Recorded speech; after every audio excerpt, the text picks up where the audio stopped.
പാപ്പാനെന്താ തിരിഞ്ഞിരുന്നു വരുന്നത്?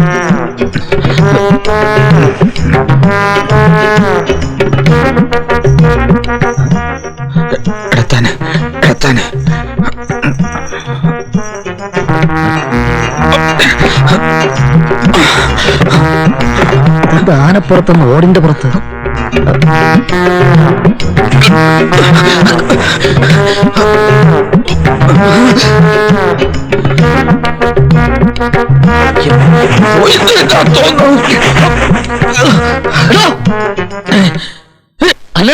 അനന്തനോ? നിങ്ങൾ ആരാ? എനിക്ക് മനസ്സിലായില്ല. നിനക്ക് എന്നെ മനസ്സിലായില്ലേ? ഇല്ല. നിങ്ങൾക്ക് ആരെങ്കിലും കാണണമെന്നുണ്ടെങ്കിൽ വീടിന്റെ പൂമുഖത്താ വരേണ്ടത്, അല്ലാതെ അടുക്കള ചായ്പിലേക്കല്ല വലിഞ്ഞേറി വരേണ്ടത്. മനസ്സിലായോ? മനസ്സിലായില്ല. അനന്ത പത്മനാഭ. അനന്ത പത്മനാഭനോ? അദ്ദേഹം അങ്ങ് തിരുവനന്തപുരത്ത് പാൽക്കടലിൽ പള്ളി ഉള്ളതല്ലേ? നീ അങ്ങ് പള്ളി പറഞ്ഞാൽ മതി. നിന്റെ വേഷം കെട്ടാൻ എന്റെ അടുത്ത് എടുക്കരുത്. ശങ്കരൻകുട്ടി എന്തോ എന്നാരെങ്കിലും വിളിയായിട്ടിരുന്നെങ്കിൽ അദ്ദേഹം ഇങ്ങനെ ഇറന്ന് വിളിക്കൂ. ഇങ്ങോട്ട് വരിക. ഓഹോ, ഇപ്പൊ എനിക്കെല്ലാം മനസ്സിലായടാ. ഒക്കെ എനിക്ക് മനസ്സിലായടാ. ആൾമാറാട്ടം നടത്തി എന്റെ പേരിൽ പാപ്പാനായിട്ട് നീ ഇവിടെ കൂടിയിരിക്കല്ലേ? വ്യക്തിത്വം പറയാതെ. ഒരു പാപ്പാനായി ജനിച്ച് പാപ്പാനായി വളർന്ന് പാപ്പാനായി ജീവിച്ചുകൊണ്ടിരിക്കുന്ന ഒരു പാപ്പാനാണ് ഞാൻ. എന്റെ സിരയിൽ ഒഴുകിക്കൊണ്ടിരിക്കുന്ന ഒരു പാപ്പാന്റെ ചുടി രക്തമാണ്. അങ്ങനെ കണ്ട ആപ്പയ്ക്കും ഊപ്പയ്ക്കൊന്നും പാപ്പാനാവാൻ പറ്റില്ലടാ കോപ്പേ. ഇന്നിവിടെ ചിലർക്ക് നടക്കൂടാ. അവിവേകം കാണിക്കരുത്. ഞാനൊന്ന് പറഞ്ഞോട്ടെ. ഈ ഒരു പുളിയും പറയല്ലടാ. തൂങ്ങിച്ചാവാൻ നിന്നെ തൂക്കേറി രക്ഷിച്ചെന്റെ അല്പം നന്നെങ്കിലും നിനക്കൊണ്ടായിരുന്നെങ്കിൽ എനിക്ക് കിട്ടിയാലും നീ പാറ് പണി വരുന്നതാ. പൊളിക്കോടാ ഞാൻ ഇന്നെല്ലാം പൊളിക്കോടാ. എവിടെയാണ് മുല്ലയ്ക്കൽ?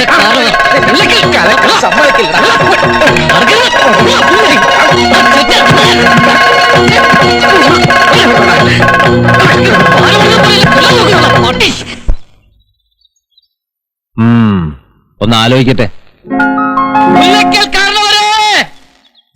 അങ്ങനെ ഇവൻ കള്ളനാ. ഇവൻ പറയുന്ന ഒന്നും വിശ്വസിക്കരുത്. ഇവൻ ആനപ്പാപ്പാനല്ല, വ്യാജപ്പാപ്പാനാ. തെക്കേപ്പാട്ട ശങ്കരൻകുട്ടി ഞാനാ, ഇവനല്ല. ഈ പെരുങ്കള്ളനെ ഈ നിമിഷം പറഞ്ഞു. നന്ദി കേട്ടവൻ. നിന്റെ അവസ്ഥയെ കുറിച്ച് ഓർത്ത് വിഷമിക്കുന്ന ഇവരെ തന്നെ നീ തള്ളി പറയണം. എന്റെ അവസ്ഥയോ? അങ്ങനെ ഇവൻ മിണ്ടിപ്പോകരുത്. എന്തിനാ ഇങ്ങനെ ഒരു നാടകം കളിച്ചത്? ഇവിടെ ഒരു ജോലി കിട്ടാനോ? അതിനാണെങ്കിൽ ഇതിന്റെ ഒന്നും ആവശ്യമില്ലായിരുന്നു. നിനക്ക് എന്തെങ്കിലും ഒരു ജോലി തരണമെന്ന് പറഞ്ഞ് ഇവൻ എന്റെ കാല് പിടിച്ച് കരയായിരുന്നു. നീ എന്താ പറഞ്ഞേ? ചില്ലറ കള്ളങ്ങൾ പറയുമെങ്കിലും ഇവനാള് പാവമാണെന്ന്. സ്വന്തം കൂട്ടുകാരൻ കള്ളനാണെന്ന് പറഞ്ഞ് കാര്യം സാധിക്കാൻ ശ്രമിക്കുന്നത് ചില്ലറ കള്ളമാണോ? കേൾപ്പിച്ചില്ലേടാ നീ? എനിക്ക് ചീത്തപ്പേര് കേൾപ്പിച്ചില്ലേടാ? അങ്ങനെ ഞാൻ പറയുന്നത്. മിണ്ടിപ്പോകരുത്. എനിക്കൊന്നും കേൾക്കണ്ട. അറുപമ്പിളെ ഇവരെ പിടിച്ച് പുറത്താക്ക്. അങ്ങനെ ഞാനാ ഒറിജിനൽ പാപ്പാൻ. എന്റെ അച്ഛൻ പാപ്പാൻ, അച്ഛന്റെ അച്ഛൻ പാപ്പാൻ, അച്ഛന്റെ അപ്പൂപ്പന്റെ അമ്മായി പാപ്പാൻ, അമ്മായിയുടെ അമ്മൂമ്മ പാപ്പാൻ. ഇങ്ങനെ ഇരുന്ന് പിച്ചും പേയും പറയാതെ സ്ഥലം കാലിയാക്ക്. ഈ കളിയിൽ നീ വിജയിച്ചെന്ന് കരുതുന്നതാ. എനിക്ക് പാപ്പാനായില്ലെങ്കിലും വേണ്ട.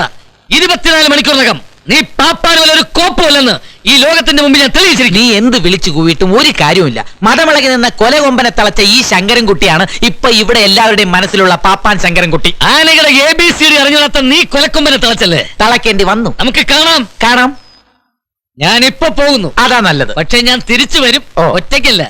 നീ കാശ് കൊടുക്കാനുള്ള നാട്ടുകാരുടെ വലിയൊരു ജാഥയെ നയിച്ചുണ്ട്. ജാഥ ക്യാപ്റ്റനായി. ഓക്കേ?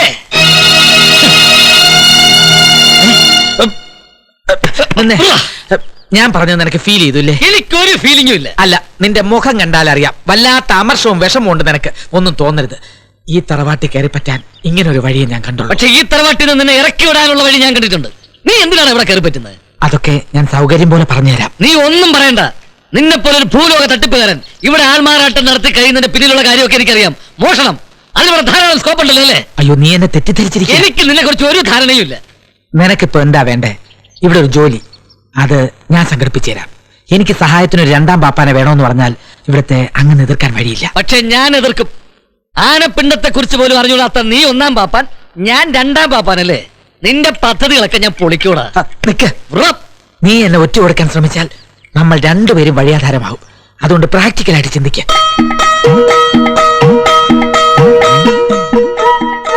ശരി, ചില ഉപാധികളോടെ ഞാൻ സമ്മതിക്കാം. 1ാം പാപ്പാന്റെ ശമ്പളം എനിക്ക്, 2ാം പാപ്പാന്റെ ശമ്പളം നിനക്ക്. അത്രേ ഉള്ളൂ. അത് ഞാൻ ഏറ്റു. 1ാം പാപ്പാന്റെ ശമ്പളം എനിക്ക്, 2ാം പാപ്പാന്റെ ശമ്പളം നിനക്ക്. അതെ. കൂടിയ ശമ്പളം നിനക്ക് തന്നാ പോരെ? ഞാന് അങ്ങന്റെ അടുത്തൊന്ന് പറഞ്ഞ് സമ്മതിപ്പിച്ചിട്ട് വരാം. ഇതൊരു കീഴടങ്ങലല്ല, തന്ത്രമാ. നിന്നെ പുകച്ച് പുറത്തിയടിച്ച് ഞാൻ ഇവിടുത്തെ ഒന്നാം പാപ്പാനാകുന്നത് വരെ എനിക്കിനി വിശ്രമമില്ല. ഏയ് ഏ?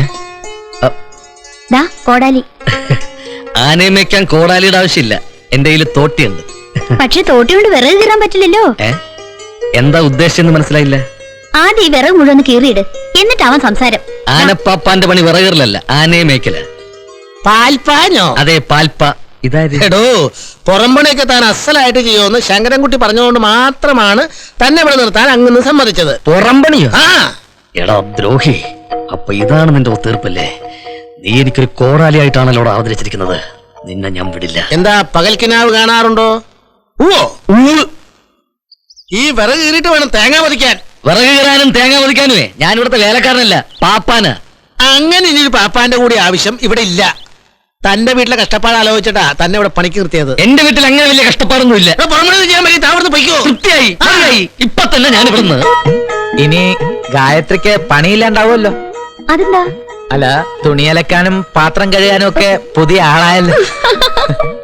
പോകുന്നില്ല. ആദ്യം ആൾമാറാട്ടം, ഇപ്പൊ റൊമാൻസ്, ഇനി വച്ചിട്ടുണ്ടടാ കോടാലി. എവിടെ കീറണ്ടേ?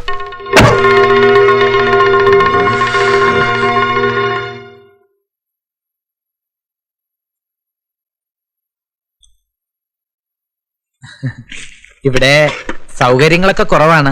ഓ, ഉള്ളത് വെച്ച് അഡ്ജസ്റ്റ് ചെയ്ത് നമുക്ക് കഴിയാം. ഓ, ഇതെന്താ ഇത്? സാമ്പാറ്.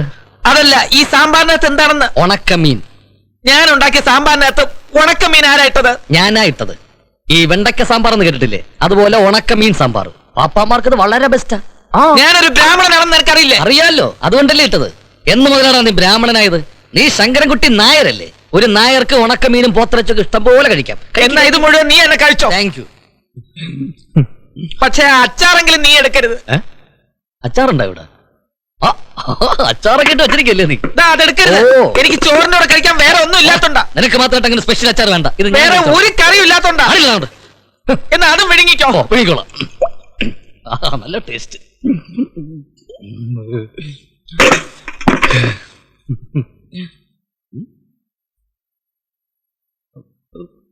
എന്താ ഇത്?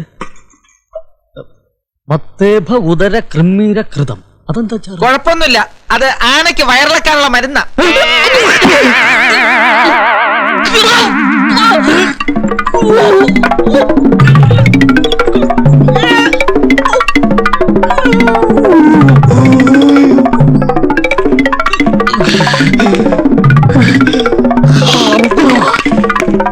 ഇപ്പോ ആത്മഹത്യയെ കുറിച്ചുള്ള വാർത്തകളെ പത്രങ്ങളിലുള്ളൂ. ഈശ്വരൻ നമുക്ക് തന്ന ജീവിതം നമ്മളായിട്ട് നശിപ്പിക്കുന്നത് പാവമാണ്. പാപം. അങ്ങനെ നമ്മുടെ രണ്ടാം പാപ്പാൻ രോഹിതാക്ഷൻ പുഴയിൽ ചാടി ആത്മഹത്യ ചെയ്യാൻ പോകും. എന്താ കാര്യം? കാര്യമൊന്നും അറിയില്ല. പ്രേമ നൈരാശ്യമോ ജീവിത നൈരാശ്യമോ അങ്ങനെ ഞാൻ പരമാവധി പറഞ്ഞു നോക്കി, പക്ഷെ അനുസരിക്കില്ല. എന്താ ചെയ്യാ? പോണു. അങ്ങനെ നിൽക്കൂലേ? ഞാനിപ്പോ നിന്നാ ശരിയാവൂല. ലോഹിതാക്ഷ, നീ ഒരു സാഹസം ചെയ്യരുത്. എനിക്കിപ്പോ ഇത് ചെയ്താൻ പറ്റൂ. നിന്റെ പ്രശ്നത്തിന് ഞാൻ പരിഹാരം ഉണ്ടാക്കാം. ഈ പ്രശ്നത്തിന് ലോകത്തൊരു പരിഹാരമേ ഉള്ളൂ. എന്താണ്? അതിനാ ഞാൻ പോകുന്നത്. അരുത്. ഒരു പെണ്ണിന് വേണ്ടി നീ ഇത് ചെയ്യരുത്. ചെയ്തു കഴിഞ്ഞു.